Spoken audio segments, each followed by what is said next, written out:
Bright Lake Wealth Management. Ted, good to see you. Some of your thoughts on what we've been seeing in the market performance of late. Well, it's good to be with you as well.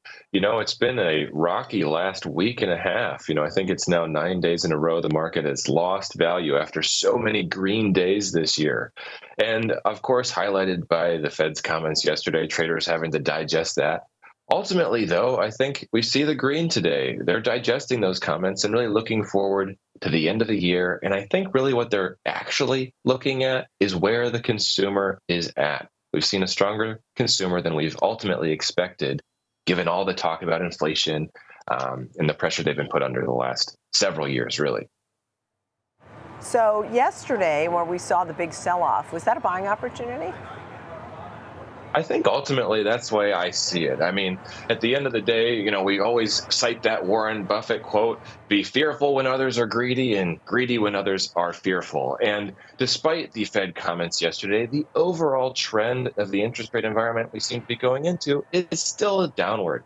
And when you combine the tailwinds that, certainly smaller mid caps going to get from a lowering interest rate environment, combined with all the talk about tariffs that generally are going to benefit those, I'll say, more smaller, more domestic type of companies, I think that there is still opportunity there if we're able to see around the corner a bit into, further into 2025. Yeah, it's interesting that you talk about the small caps. I mean, yesterday, for example, the Russell was down nearly 5%. So maybe that was, in fact, an opportunity, as you're saying, because you said next year, as you look at the tariffs, that could favor some of the smaller domestic companies, small and mid caps, they say. That's definitely a group to have for next year. What types of mid caps? Sure. I think, especially when you see like what I'll say the tariff direction is going to be. I think that's where you're going to be able to pick, more specific, especially individual, smaller mid-cap companies that you might like more. Obviously, talking about importing, more technology, chips, et cetera, from Asia and things. Maybe we look in that category. I will say this, though. The other opportunity I think I really note when I look into 2025 is some of the financials, maybe just a big, broad financials index. iShares has a great, U.S. Financials index. Certainly M&A activity has now reached kind of back where it was pre-COVID. And we think a lot of the forecasts are that that's going up. So maybe a Goldman, maybe a JP Morgan. Of course, again, an index works in that category as well, if we're looking for specifics. Yeah, you talked about financials. You were saying maybe the ETF too, because you said Goldman and JP Morgan, right? You had an ETF too that you liked. Yeah, so there's IYF, again, iShares. There's all kinds of different, financials that you can get in that ETF category, but I like IYF in that, in that category. And again, you can come back to the overall American consumer as well.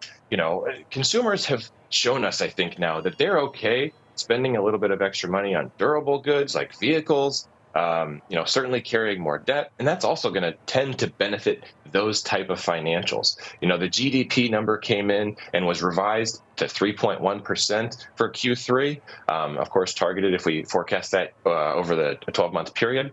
And the Atlanta Fed released an analysis that showed that trend is likely to continue for the next quarter as well, for this fourth quarter of the year. If that trend holds, that will be the third quarter in a row where the economy is targeting a growth rate of over 3% year over year, which has not happened since 2014, unless you include, of course, the COVID recovery.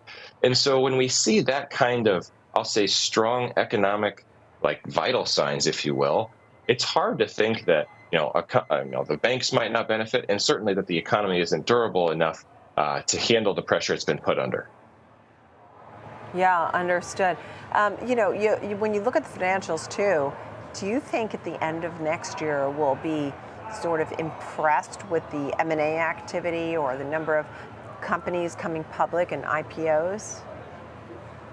I do. I think that there's been a lot of talk on several fronts. One, there's just a trend that's coming back to where it was, and hopefully, next year beyond where it was pre-COVID.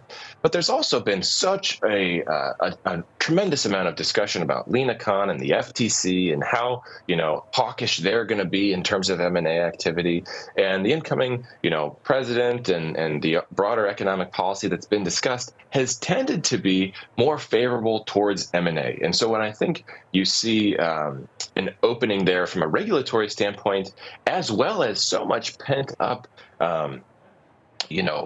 pressure from the markets, the private markets more broadly, to see those IPOs, to see that M&A activity freed up. It just seems like a recipe for growth in the amount of transactions we're going to see. Understood. Any final quick thought or advice to investors for 2025, Ted?